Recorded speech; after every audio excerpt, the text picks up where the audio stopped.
যে কোনো দোকান থেকে একটা মাল কিনতে গেলে ক্যাশ মেমোটা বিশেষ প্রয়োজন। ক্যাশ মেমো ছাড়া কোনো কিছুই ক্রয় করতে পারি না। ক্যাশ মেমো ছাড়া লেনদেন করাও ঠিক নেই, আপনারাও কেউ করবেন না। ক্যাশ মেমোটা নাম্বারটা খুব গুরুত্বপূর্ণ, কারণ সিরিয়ালটা মেনটেন করতে হয়, সিরিয়ালটা এদিক ওদিক হতে পারবে না, তাই আমাদের ওই দিকটা খুবই নজর দিতে হবে। 1 থেকে 100 পর্যন্ত আমার একটা ক্যাশ মেমো নাম্বার থাকে। মাঝ থেকে হঠাৎ থেকে দুটি পৃষ্ঠা নাই, তখন আমার জানতে হবে এই দুটো পৃষ্ঠা কোথায় গেল। তখনই আমার একটা জিনিস খোঁজাখুঁজি বাজবে, এই দুইটা পৃষ্ঠা আমি কিছু করে ফেলেছে। আর সিরিয়াল নাম্বারটাই বেশি গুরুত্বপূর্ণ ক্যাশ মেমোর। এই জন্য আমরা প্রথম ক্যাশ মেমো তৈরির সাথে সিরিয়াল নাম্বারটা অনেক গুরুত্বপূর্ণ ভূমিকা বহন করতে পারে। যেমন একটা আইটেম আছে অটো কার্বন। বর্তমানে অটো কার্বন ক্যাশ মেমো গুলি খুব বেশি কার্যকারিতা। যেমন এই অটো কার্বন যার প্রথম পৃষ্ঠায় লিখলে দ্বিতীয় পৃষ্ঠা অটোমেটিক চলে আসে, একটা ছাড়া একটা চলতে পারে না। এইগুলি কোনো প্রকার 2 নম্বর করা যাচ্ছে না। যেমন উপরেটা লেখলে নিচেরটা প্রয়োজন হবে, নিচেরটা ছাড়া উপরেটা লেখা আসবে না। এই জন্য অটো কার্বন ক্যাশ মেমোটা খুবই গুরুত্বপূর্ণ। অটো কার্বন কোনো প্রকার ডুপ্লিকেট করা যায় না। এখানে আমার হাতে একটা ক্যাশ মেমো রয়েছে, এই ক্যাশ মেমোটা এক কালার। এখানে সিরিয়াল নম্বর গুলি স্পষ্ট ভাবে দেখা যাচ্ছে, এই সিরিয়াল নম্বর গুলি কোনো রকমই ভুল হতে পারবে না। আরেকটা আইটেম আমার কাছে দেখেন, এটা হচ্ছে 3 কালারের, যেমন এটা রঙিন,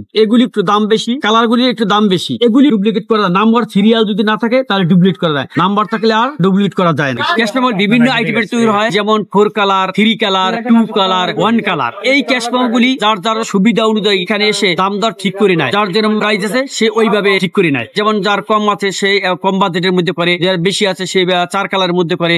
এখন ক্যাশ মেমোর কাজটা হচ্ছে এখানে ছোট মেশিন ছোট ক্যাশ মেমো তৈরি হইতে আছে। ক্যাশ মেমো বিভিন্ন কাগজের হয়, যেমন 55 গ্রাম, 60 গ্রাম, 70 গ্রাম, 80 গ্রাম। এক একটা ধরনের দাম এক এক রকম। এদের মধ্যে 80 গ্রাম আবার কেউ 100 গ্রামও করে। 100 গ্রামের দাম একটু উচ্চ। ক্যাশ মেমো ছাড়া কোনো কাজই করা সম্ভব না। যখন যে কোনো একটা বিজনেস করতে যাবে না, আপনি প্রথমে ক্যাশ মেমো চাপ। একটা মাল কিনতে হলে আপনারা কেউ ক্যাশ মেমো ব্যতীত লেনদেন করবেন না। কাস্টমার সাথে বিভিন্ন আইটেমের ক্যাশ মেমো দেখানো হয় এখানে, তারপরে সিদ্ধান্ত নেয় কোনটা তৈরি করবো। তাদের কাছ থেকে লেখা নিয়ে কম্পিউটারে ক্যাশ মেমো গুলি আমরা তৈরি করে দেখাই, তখন উনি একটা ক্যাশ মেমো সিলেক্ট করে। এখান থেকে আমরা একটা প্লেট তৈরি করা হয়, প্লেট তৈরি থেকে প্লেটটা মেশিনে চলে যায়, মেশিন থেকে ছাপা তৈরি করা হয়, ছাপার থেকে বাদাইতে চলে যায়, বাদাইতে গেলে ওটা পুরো পারফেক্ট করা হয়, তারপর ইন্টালিপ করা হয়, তারপর নাম্বার মারা হয়, তারপর সিলাই করা হয়, এরপর বাদাই করে প্রুফ কপির সাথে মিলে দেওয়া হয়। এইভাবে একটা ক্যাশ মেমো তৈরি করে না। ক্যাশ মেমোর তৈরির ক্ষেত্রে জটিল নাই। যদি কোনো কাস্টমার তাদের স্যাম্পল অনুযায়ী তৈরি করা হয়, তখন আমরা 100 দিতে চেষ্টা করি। অনেক সময় একটু এদিক হলে তখন জটিলতা তৈরি হয়ে যায়, সেটা আমরা কাস্টমার সাথে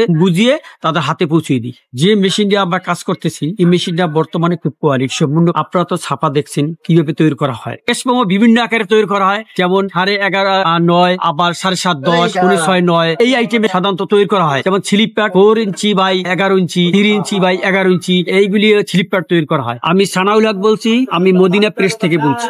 আমার প্রেস মোহাম্মদপুরের মধ্যে সবচেয়ে পুরাতন প্রেস, বিগত 25 বছর যাবত তাজমহল রোডে